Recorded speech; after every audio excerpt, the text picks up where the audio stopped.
Hey everyone, it's Bradley. Welcome back to my channel, Portland Gentleman. It's great to have you with me here today.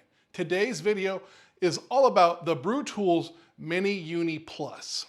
What is the MiniUni Plus? Well, it's honestly the MiniUni taken to the next level. In my opinion, the MiniUni was really good if you were going to use it in a chamber. Outside of a chamber, unless you had an area with a very specific and consistent temperature, for me, I just didn't see a use case. But with the MiniUni Plus, with its massive glycol jacket and additional 1.5-inch tri-clamp ports, I really think it's honestly one of the best unitanks you can get in its price point. So stick around, we're gonna go through it, all the nitty gritty, all the details right now. Research it, mash it, boil it, ferment it, drink it, analyze it, share it. Home brewing is good.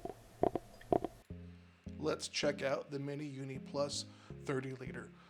If you want to see the accessories in full detail, check out my last video on this. I'll link it below. The main difference is it comes with tri-clamp and 1.5-inch blanks that will allow you to use these front ports shown, and they are just sitting there right in front. It's interesting they didn't use a proprietary port, but it is good to see a standard size port. Here are the back glycol inlets, the inlet being on the bottom, the outlet being on the top. Here is that top 4-inch port, as well as a closer look at the glycol inlet or the glycol port on the top. This is the jacket itself. The jacket is massive on this tank. Here are those front ports just from a different angle. There's lots of room to work with these, lots of options on things you can install onto these ports, as well as a quick look there at the bottom port. Now the bottom port on this is a absolute beast of a bottom port. It's a 2-inch tri-clamp port. That means you'll be able to dump whatever you want through this, that's for sure. Now the Mini is a cheaper product line for Brewtools, so the fit and finish is good, but it's not up to standard with the F-Series. There is that bracket on the back. I wonder why those holes are tapped for threads. That's super interesting to me. Here I am, I'm gonna actually hook up the Brewtools Glycol solenoid.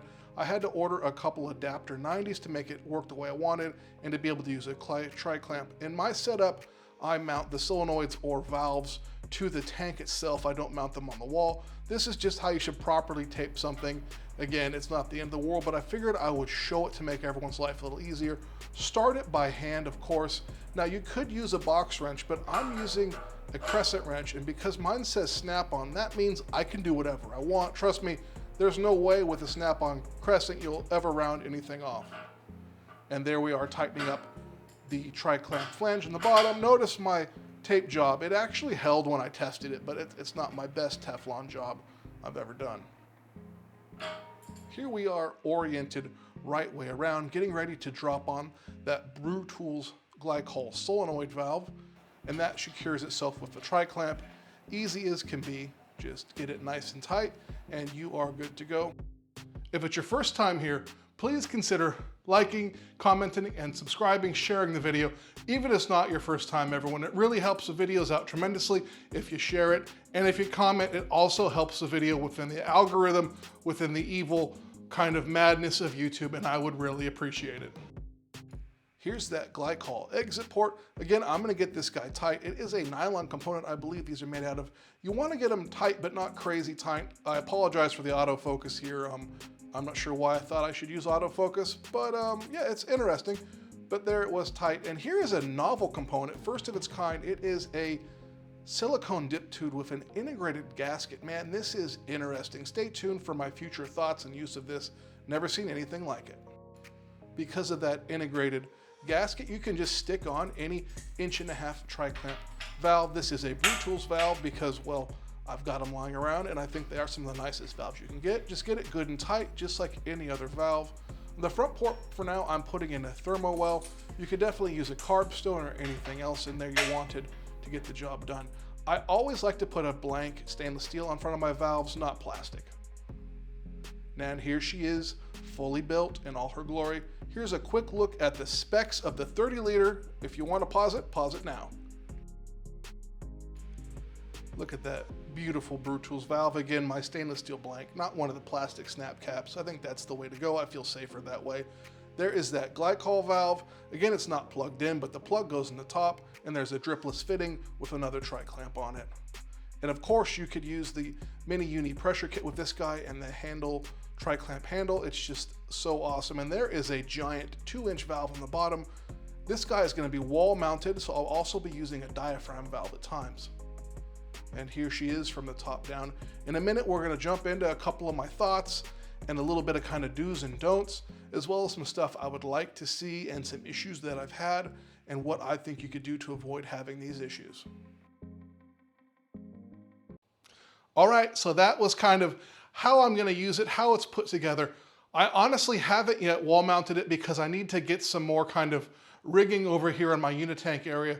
I can get this guy mounted securely in the way I want it. There's a couple things I want to touch on. Number one is the silicone dip tube.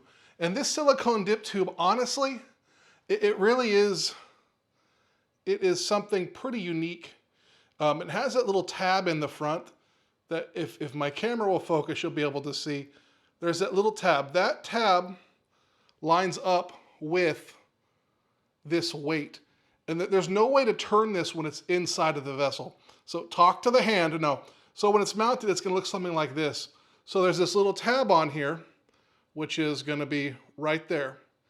And that lets you know that this is located down. There's a weight, kind of a buildup here to hold this down in the vessel. There's no way to rotate this, so you will have to dump from the bottom to get this to work. But since it's got this integrated flange, it's really a lot of synergy here going on. It's one less part.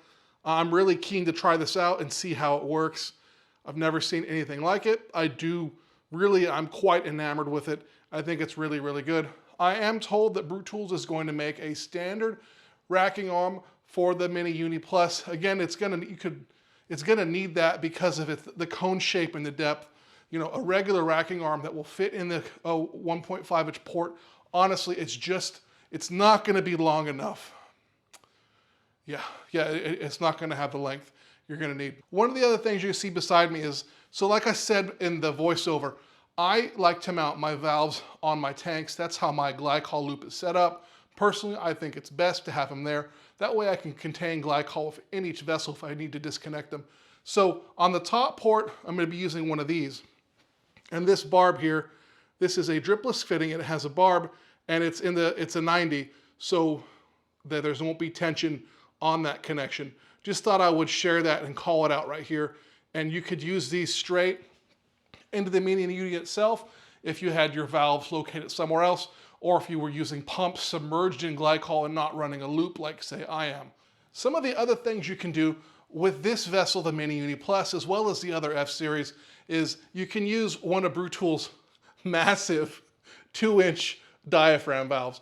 This thing is an absolute beast of a valve. It's quite heavy. I want to say it weighs like probably 15 pounds maybe. It's just massive. What this would be used for would be controlling dumping that trube or yeast out of the bottom. You can basically adjust this valve and it's going to come out really slowly. You don't have to use a bunch of tubing. You won't make a mess. I mean, that's good if you want to go viral on Instagram, but honestly, a diaphragm valve is where it's at. And this one from Brewtools is definitely a commercial valve. I mean, these are not cheap, but it is something, if you're in it for the long haul and serious, I really recommend you check out. They're available at Brewtools' website. I also believe that More Beer is also carrying these, but don't quote me there, you can check. I could be wrong, I could be right. So that's the Mini Uni Plus. Honestly, this is one I really, really like. I haven't yet fermented in it, but that's gonna happen just as soon as I get a little bit of mounting work done over here. I believe that the neoprene jacket is about 2 weeks or 3 weeks away at this point in time in late October. For me, neoprene is a necessity, although it's not gonna mitigate condensation. That is a big concern for me in my climate. One of the other things I touch on in the video is all the Mini Unis have the same ratio of jacket to tank. So this is a 30 liter, the 40 and the 50. They're all gonna have about, my understanding is the same size space here at the top of the unit. So the glycol jackets are absolutely massive. Honestly, some of the biggest in the homebrewing industry that's available. My experience with the F100 is it has the best cooling you can get, provided you have an adequate chiller setup. These guys, with all that time for that glycol to interface with what's inside of the tank as it, kind of gets pushed up through the top, you're gonna have far more effective chilling. I haven't confirmed this, but it does. Big boy thinks he's onto something.